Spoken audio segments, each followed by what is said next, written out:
IVM. Hi, I'm Utsav, a behavior researcher by training and a slow traveler by passion. Postcards from Nowhere is a travel podcast where I condense a decade of travel experiences and explore not just the where, but also the why and how to travel. My stories emerge from slow traveling the less explored parts of the world: Bosnia and Herzegovina, Armenia, Uzbekistan, and even China. At the end of each story, I give practical tips and new ideas about how to travel better. This week, in the 6th episode of the series, The Great Migration, we uncover the story of the Sindhis that connects Crocodiles, their patron saint Jhoom, the singer Abida Parveen, the heritage they left behind post-partition, and the life lessons their story holds for us. मैं दीवानी कुछ ना जाना, मस्त होके गावां, दुनिया राजी करके कमले, फिर भी चैन न आना, सारी खुशियां मिल जावां ते पिछे की रह जाना, सारी खुशियां मिल जावां ते पिछे की रह जाना, तेरे बस में कुछ भी नहीं है, दिल नू ऐ समझावां, तू झूम झूम झूम झूम, हो तू झूम झूम झूम झूम. In the 13th and the latest season of Coke Studio Pakistan, this song has quickly raced to the top of the charts, raking in 22 million listens on YouTube.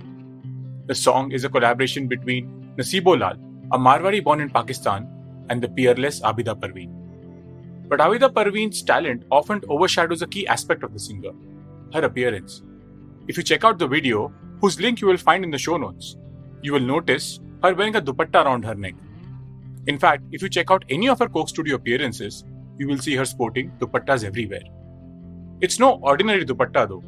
She's wearing an ajrak, a Sindhi dupatta, which she claims comes from the dargah of Sufi saint Shah Abdul Latif Bhitai. The dargah is located in the small town of Bhit Shah, which gets its name from the Sufi saint. About 1,000 kilometers away in Ludhiana, India, a writer is born.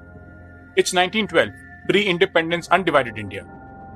And he goes on to become arguably the finest Urdu writer of the 20th century. One of his most popular stories, Yazid, is set in the backdrop of partition in 1947 in present-day Pakistan. The key protagonist, Jeena, constantly worries about the violence being unleashed. In her advanced stages of pregnancy, her fears are heightened by the rumor that India might shut the water supply to Pakistan's canals, thereby leaving the fields dry. When her midwife confides in her about the rumors as well, she, however, laughs it off and says, "You talk like a mad woman. Who can close a river? It's a river, not a drain." Jeena's fears, however, come true. On 1st April 1948, the engineers on the Indian side of East Punjab shut down the waters to Pakistan. For the first time in millennia, have the waters of this river been so manually and blatantly curtailed. The river is none other than the Indus, which gave rise to the Indus Valley civilization, or the Sindhu Ghati Sabhyata. What connects Naseebo and Abida Parveen beyond music is the river Indus. Naseebo ancestors came from the Indus Basin, and Abida Parveen herself belongs to a community of people who call the Indus Valley or Sindhu Ghati their home, the Sindhis. The curtailment of the Sindhu River was telling, for one could draw parallels to the destinies of Sindhi Hindus. With partition, a large number of them migrated from the Pakistani towns of Hyderabad and Shikarpur. Incidentally, my Sindhi wife's grandfather too migrated from Shikarpur into India. The migration was a double whammy for the Sindhis. The first was spiritual, for they not only left their temples behind, but also the shrine of a saint, Peer Mango. In the 13th century, a saint was fleeing the marauding Mongols from Baghdad and arrived in Sindh. Legend has it that an enormous 15-feet crocodile appeared to protect him. The crocodile came to be known as More Sahib.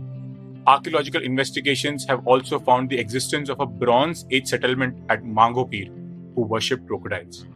Today, if you travel about 15 kilometers from Karachi, you would find yourself at the shrine, which houses a pond with crocodiles. Devotees feed the crocodiles in a ritual that has been going on for generations. But crocodiles were not the only animals that mattered to the Sindhis. The patron saint of Sindhis, Jhoom, sits on a lotus but rides a fish, specifically the famed Hilsa fish. The local Mohana fishermen assert that the Hilsa fish gets its distinctive taste from the waters of the Sindhu River, specifically in Sukur city. in the Sukur district, lies the town of Rohri, which has a strange claim to fame. A temple which goes by the name of Satya Jo Astha allows only women to enter it. Men and even cameras have never been allowed to enter the temple. Legend has it that the temple dates back to as far as the 8th century AD. During the time, Muhammad bin Qasim, who was leading the Umayyad Caliphate's conquest of Sindh, defeated the Hindu king Dahir. 7 women fleeing the war chose the area of the present-day temple as their abode. And when bin Qasim set his gaze on them, they prayed to God to save them. As they knelt in prayer, they were sucked into the earth. The site has several graves today, 7 of which stand out because of their prominent and intricate carvings. They are supposedly graves of those 7 sisters. The Sindhis believe that it was Jhulelal and the blessings of Satya Jo Astha that saved them from violence when they left their homeland forever. The second loss to the Sindhis was economic.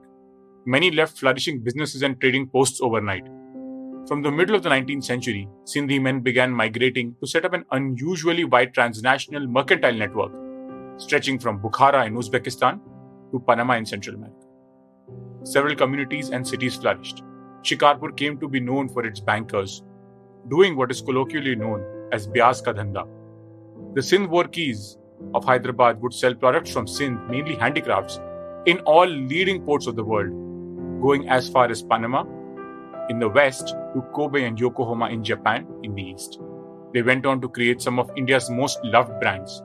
Gulu Mir Chandani gave us Onida TV, whereas Kanchand Ramnani gave us Karachi Bakery. The Hinduja family from Shikarpur, fleeing Iran after the 1979 Islamic Revolution, ended up giving us Ashok Leyland and Gulf Oil. The rise, fall and rise of the Sindhis is poignantly captured by the Sindhi poet Mahesh Nenwani in his poem, Time, History and Sindhis. And I quote, "But our worth was not recognized. O time, you uprooted us and cast away the stems here and there. But we were the cuttings of roses. Wherever they planted us, we grew new roots and sprouted. O history, you are a witness to our deeds. We can combat with time. O time, you had your revenge. You drove us out of the garden, and we turned the whole world into a garden." I couldn't help but connect the dots between the voice and lyrics of Abida Parveen and Naseebo Lal and the words of Mahesh Nenwani. Abida singing, "Tere bas mein kuch bhi nahi hai, dil nu hai samjhawa," is probably the only truth that binds migrants worldwide. Tides, time, and tyranny are constant companions, shaping their destinies, sending them far away from home, sometimes willingly, sometimes unwillingly. Maybe the lesson we need to take away is that no matter where we go, we must turn the whole world into a garden. If you like this podcast, don't forget to check out other interesting podcasts on the IVM network. You can listen to us on the IVM Podcast app or ivmpodcast.com. You can also follow us on our social media.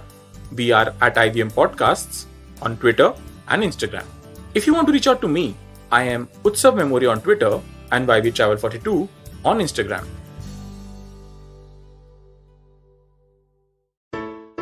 Hey everybody, it's been another great week on the IVM Podcast Network. On Advertising is Dead, Varun is in conversation with Vedant Lamba, sneakerhead and founder of the Main Street Marketplace. Vedant shares how his vlogging routine led to the creation of his sneaker company. On Shunya One, Sheila Datya and I are joined by Taran Chabra, founder of Neiman's. We talked to him about how he started the shoe company and built a value-driven brand. On Big Talk about Tiny Humans, Devi Shobha and Meghna share a 4-step guideline for talking to children about death. On Say No to Drama, Chetna drops some truth bombs about the happily ever after of life post the wedding. And on Hanswani, hear the story of Us Bheed Mein Wo Kaun Tha. It details the tragic story of the laborers who had to migrate their villages on foot during the pandemic in 2020. Do follow us on social media. We're IVM Podcast on Twitter, Facebook, Instagram, and LinkedIn. And remember, if you're enjoying this show or any of our others for that matter, please do tell a friend. Don't forget to rate us on any other platforms that you're listening to us, whether it's a rating, whether it's a review, it all helps. And do remember to check us out on YouTube. We have a number of channels. They're available on ivmpodcast.com/YouTube. And finally, I would like to thank our sponsors this week, Bank of Baroda, CoinSwitch, Kuber, and HDFC Life Insurance. Thank you so much for making this possible. Remember the days when our granny used to narrate once upon a time stories? Let's bring back the good old days of moral stories with Storytime Tamil. Hi, I am Ravishankar Balachandran, host of Storytime Tamil podcast. I would like you to entertain and educate your children with stories from Storytime Tamil. Tune in to the new episode sharp at 7 p.m. every day on IVM website, IVM podcast app, YouTube channel, or wherever you get your podcast from.